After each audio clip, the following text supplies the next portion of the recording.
It's currently one of the most sought-after and trendy garbs in the fashion industry. The vyshyvanka is also a centuries-old Ukrainian ethnic garment. The modern incarnation of Ukraine's iconic vyshyvanka has been spotted on trendsetters, actresses and models in Milan, Paris and New York. We met with Ukraine's young designer Yuliya Magdych to shed some light on the phenomenon. Всі вважають, що вишиванка стала популярна після Революції Гідності.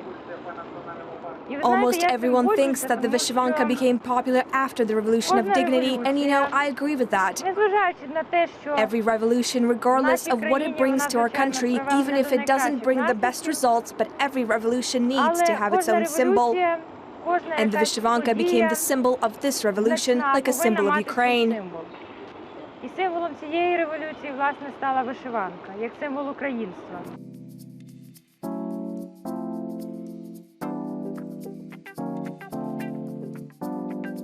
Зараз українські дизайнери після довгого періоду такого, як би я сказала, Now, after a long period of what I would call sleep, Ukrainian designers have started to return to their roots. They're looking for a traditional to immerse themselves in authenticity. When we go into the metro or walk down the street, we see a lot of people in embroidered shoes, clothes and headwear. I'd like for this trend, this tradition to become popular around the world and not just in Ukraine. Я би хотіла, щоб вона заполонила весь світ, не тільки Україну. У мене взагалі така традиційна галицька родина. I have a traditional Galician family. We celebrate all religious holidays. We always wear the national costume on Christmas, Easter and birthdays. In my childhood, I embroidered a lot on my own using different techniques. Not shirts, mostly just towels. I really enjoyed doing that. I studied law. I got into the fashion industry by complete accident. I was still in college when I started working in fashion. I worked on my own designs as a joke, as a kind of a chemistry experiment. I mixed one thing with something else and it worked out.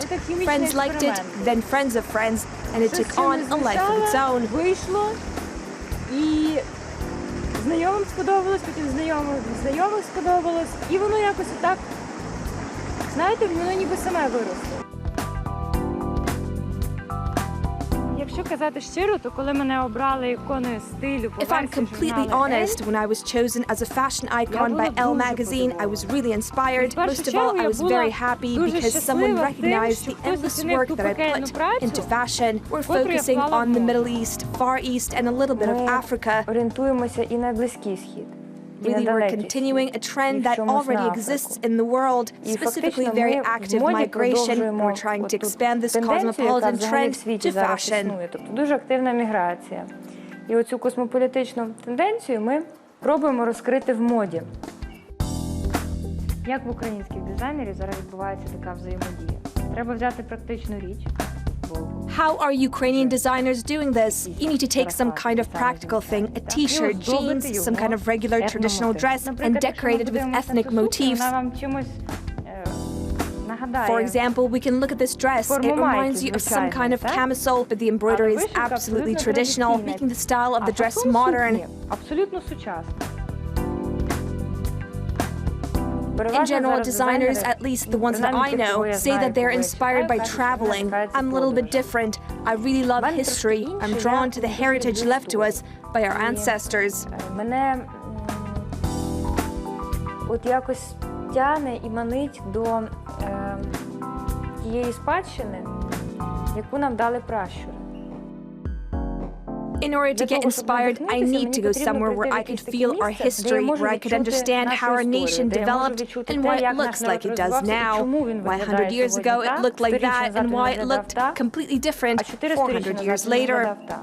Кожен регіон, фактично навіть кожне село, every region and even every village has its own individual tradition. Naturally, I wanted to uncover and show off each region. It's like collecting pearls.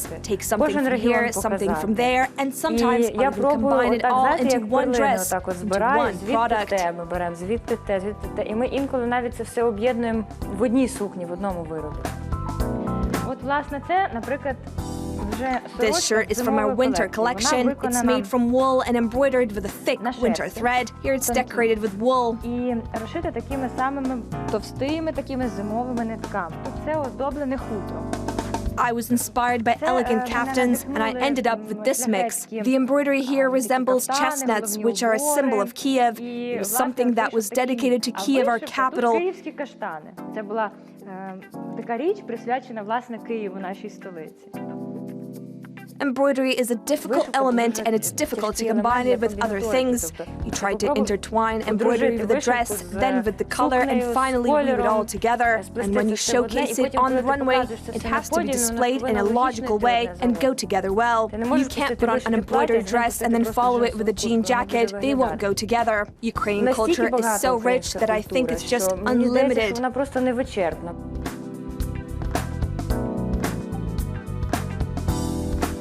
А оце, наприклад, вже йде гуцульський кептар. Зовсім традиційна форма. For example, this is a Hutzul keptar. It's absolutely traditional. We didn't change anything in the design.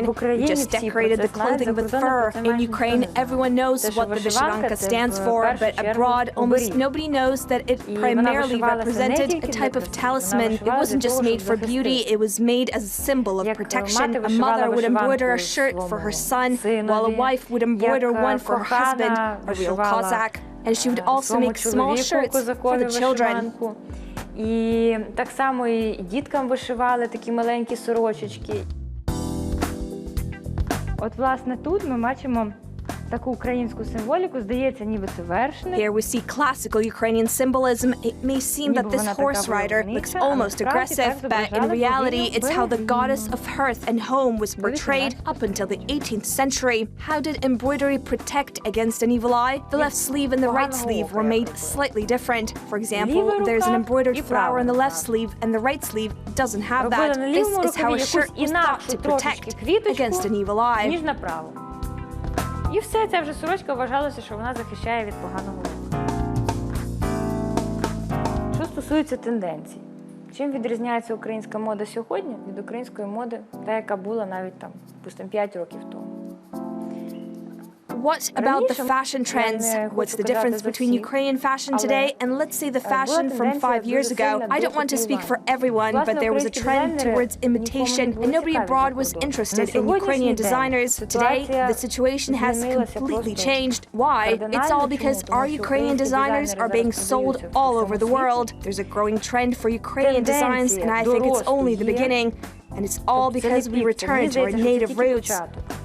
І, власне, це пов'язано з тим, що ми повернулися, знову ж таки, до своїх коренів. We try to show what we have here rather than trying to attract something from abroad. Many reputable magazines, fashion magazines have said that Ukraine is now a fashion center. За рахунок того, що культура була, знаєте, earlier nobody cherished our culture like they cherish it now, so the world didn't really know about it. But now that a wave of patriotism has come, and that wave has grown exponentially throughout the world. Та хвиля, вона, знаєте, по наростаючій, в такій геометричній прогресії, пішла на світ.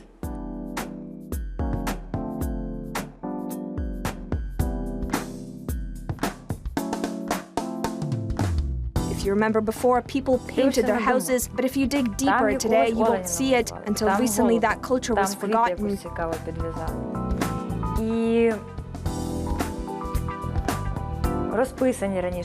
I remember when I wore a vyshyvanka in college, I went to a club in it, wearing it with my jeans. At the time, people said, "Oh God, you look like an old lady." But now that culture has become very prestigious. It's now fashionable to walk around in a vyshyvanka. То мене питали: "Боже, ти виглядаєш як ця бабця з вернісажу в цій вишиванці". А тепер це вже культура, це вже дуже престижно ходити в вишиванці і модно. Мені здається, що етнічні мотиви, вони з моди не вийдуть. I think that the ethnic designs will never go out of style.